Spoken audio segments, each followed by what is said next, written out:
guys, coming at you with another freaking video. Why not? I'm going to be crunching on some ice because it's that time of month for me, and for some strange reason, I always end up craving it. I may or may not eat it.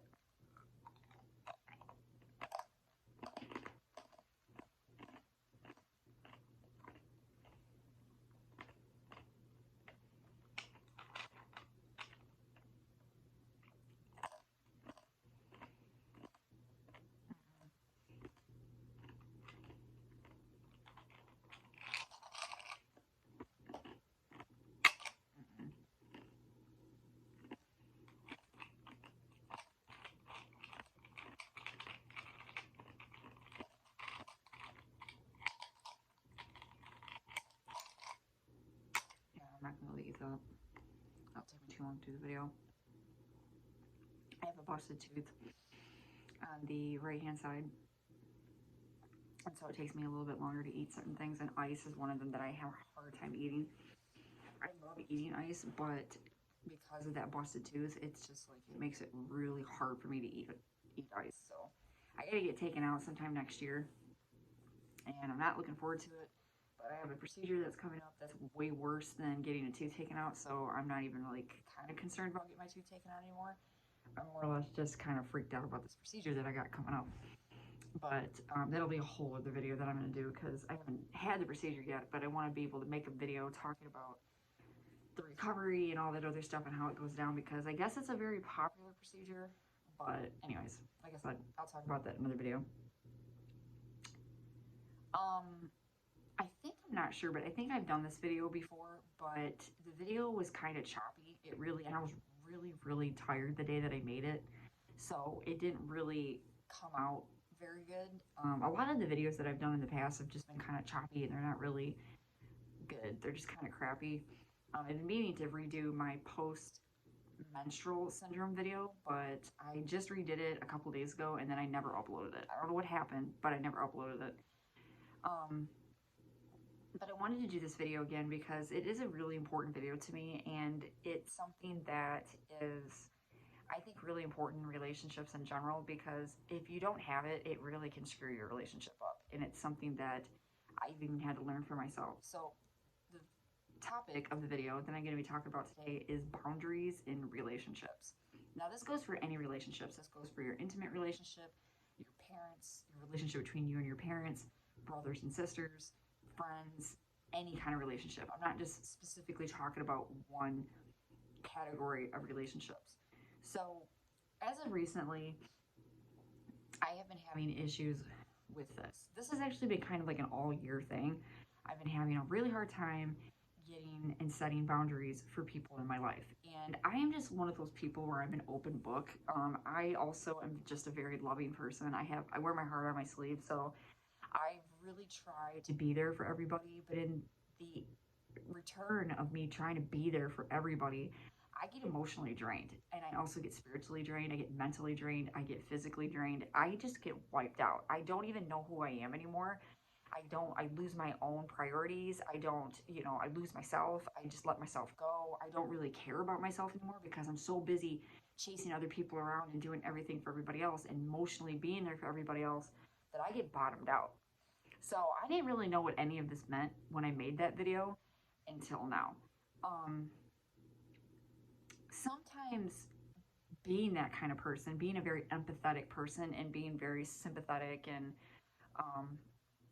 wearing your heart on your sleeve, being one of those people. Not that this is a bad thing, but in turn, it can turn into a curse because it can be, people can start to take advantage of that. So this past year, I've learned, and I'm now just starting to, wow, this wig is being a total dickhead right now.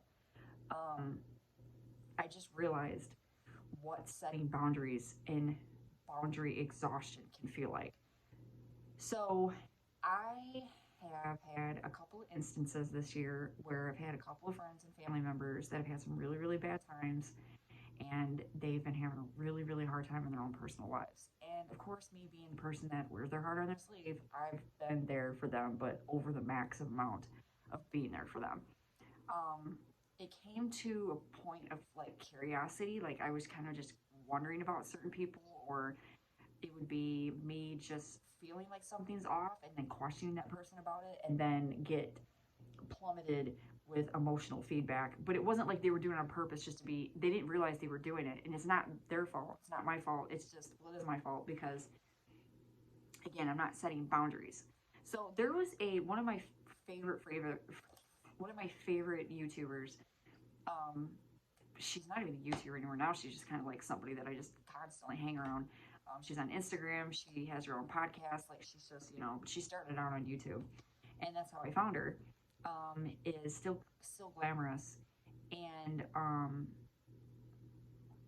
name is Casey, and I'm not gonna give her last name because I don't want to like throw her information out there, but if you want to look her up on YouTube, it's Still Glamorous, and you can just type in Casey and she'll pop up like that. So, anyways, she was talking about this one time about how you can be there for someone, you can help them through their problems or whatever it is that they're going through and the things that they're having issues, but you need to learn how not to take that shit home with you. Those were her exact words. And that's my biggest issue is that I don't know where to draw the line where it's like, okay, I feel for you, but I have to back away now because it's starting to affect me and it's starting to bring me down and it's starting to be depressed. I do have generalized anxiety disorder as well as I do have I have bouts of depression. And this is one of the reasons why I end up getting it because I end up getting too involved in other people's lives. Social media is the worst place sometimes. It really is because that's usually where I start to have problems. I will start getting curious about people's lives. I'll start getting curious about what's going on. I start messaging people. I get on there, and before I know it, I'm in a freaking tornado of problems and like all this other crap. And then I'm just like, okay. And then I start to get depressed. I start to take these people's problems home with me, and it's just it has nothing to do with me. It has nothing to do with my life. It's not even me at all. But I take these issues home with me, and I make them my issues. So I just burped lunch. So I think I'm gonna swap out my thing that's holding this. It's kind of a Gatorade. I kind of want something to drink. So I'm just gonna swap this out. Like that. Because I need something to drink, and my Gatorade was holding the camera.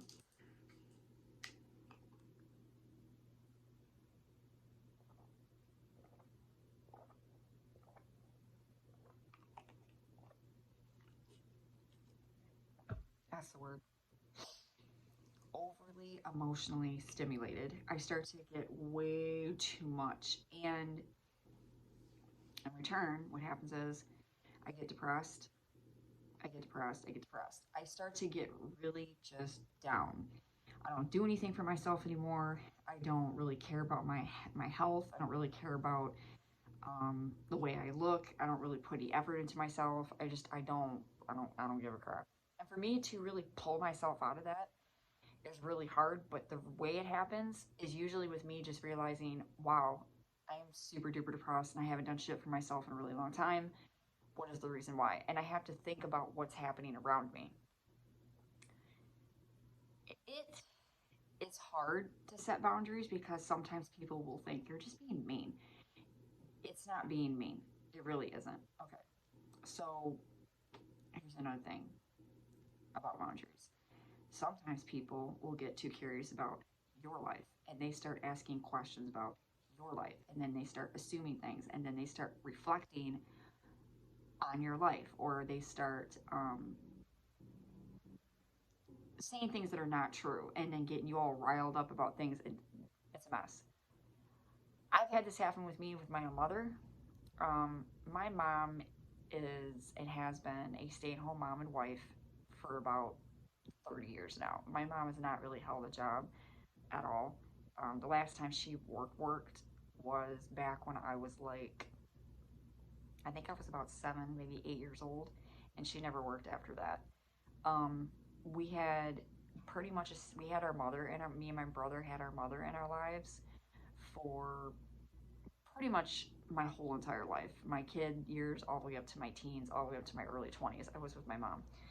Um, So with that being said, my mom doesn't really have much of a life. So she basically just, stays home all day and she waits for my dad to get home and she cooks, she cleans, and that's pretty much about it. So with that being said, since she really doesn't have a lot going on, she starts to get kind of bored, and then she'll start.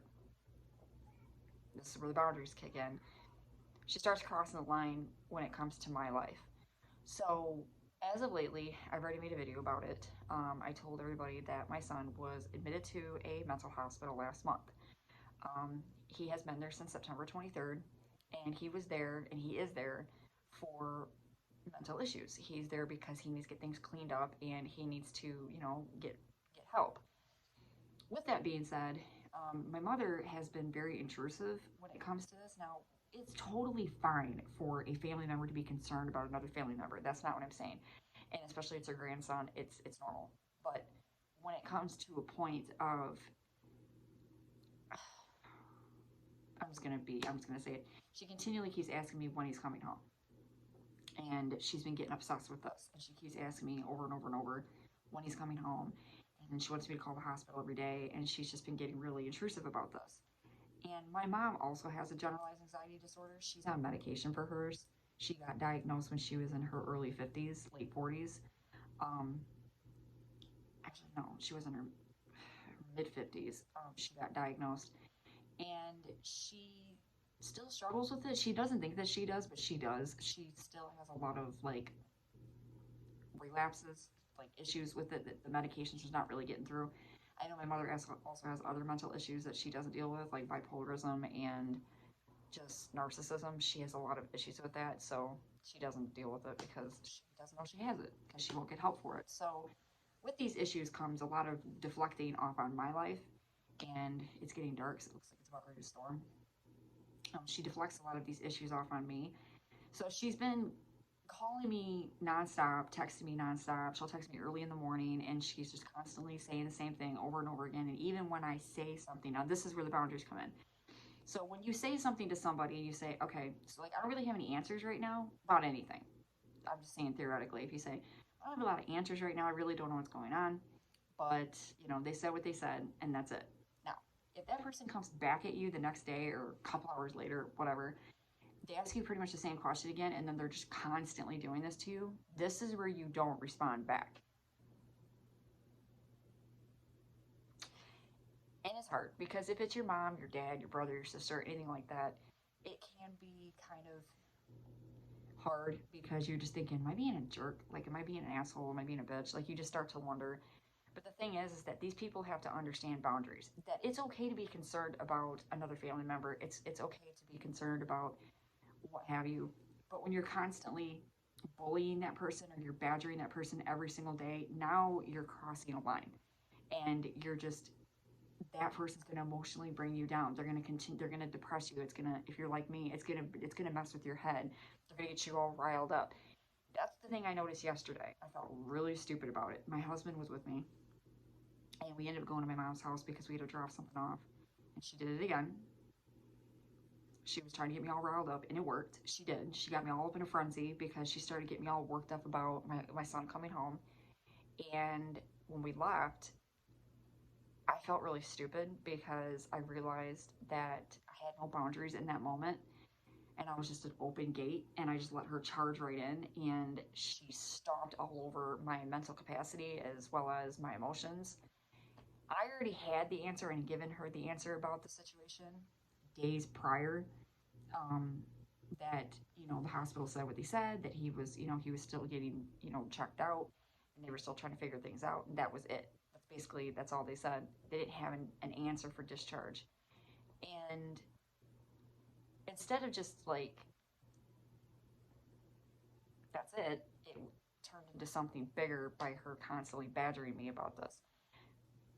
When I left and I was driving home, that's when I realized that I needed to start having more boundaries when it came to myself. And this year, well, going into next year, we're at the end of this year, we're going on the end of this year. Um, for the following year, I really want to work on this with myself, that It's time for me to step away from a lot of old habits that drain me. It's time to step away from people, their personalities, their problems, things like that. And for me, from the sake of my own sanity and my own emotional issues, because, and as crappy as that sounds, and to me as it sounds, is that it's not. You're taking care of yourself because you matter. It's not that you don't care about other people, that you don't care about your people around you.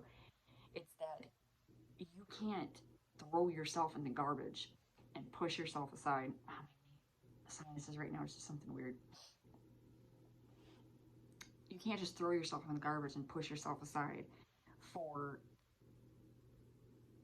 the benefit of other people's emotions and problems. It don't work like that, because if you don't have nothing else to give to other people,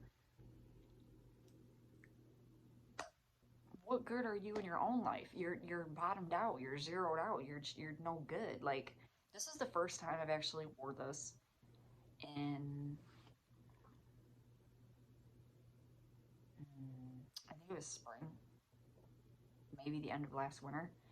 Um, I just didn't really wear my wigs anymore. I didn't really take care of myself anymore. I just didn't really, I kind of just threw my hair back in a ponytail every day and went about my day. And today I woke up and I looked in the mirror and I was like not happy with the way I looked. And I'm not happy with myself, not even just the way I looked. It was everything, my emotional feelings, my mental capacity. I started realizing there's a lot of things that I wasn't doing anymore. There was a lot of things I wasn't even thinking about anymore. um, I wasn't even trying to make myself happy anymore. It was just getting up and worrying about everybody else and replying to text messages and emails and everything else between, that I'm drained. And so going into 2023, God willing, of course, everything goes well at the end of this year, I really want to start working on having boundaries for myself as well as my family, and learning how to filter out a lot of things when I am immersed in other people's issues. Like if I'm in it and there's nothing I can do and I'm in that problem and I'm in their house or something and they're talking about whatever, to learn how to filter that out and not take that with me, and not take um, that tornado and let it destroy my life, because it's not cool. So my ice is melting.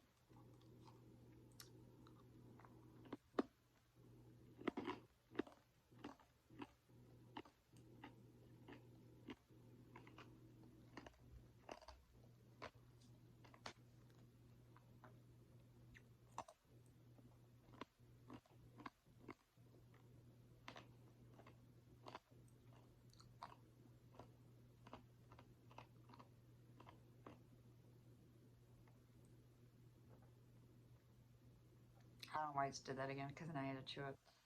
Anyways, um, learn how to be your own advocate, be your own friend, be your own voice, be your own counselor, psychiatrist, whatever you want to call it. Sometimes you got to stop and check in with yourself. And it doesn't matter who it is. It doesn't matter if it's your mom, your dad, your brother, your sister, your spouse. It doesn't matter. We have to take care of ourselves first, because if you don't take care of yourself, what good are you going to be to those people? And what good are you going to be to yourself if you're completely bottomed out and drained and just feeling completely clinically depressed? It's just not, it's not worth it. It really isn't. So don't reply to that text message. Don't reply to that email. If you've already stated it, don't reply to it. So that's what I'm doing. I'm not replying back. I'm not repeating myself over and over again for text messages and emails and things like that. Um, it's gonna stop. It has to stop. And no matter how hard it is, I have to stop, because um, it doesn't make sense anymore. It just doesn't make sense. So, anyways, peace out, you guys. I just want to make this video again. I think I'm gonna call it something else this time so it doesn't get like repeated.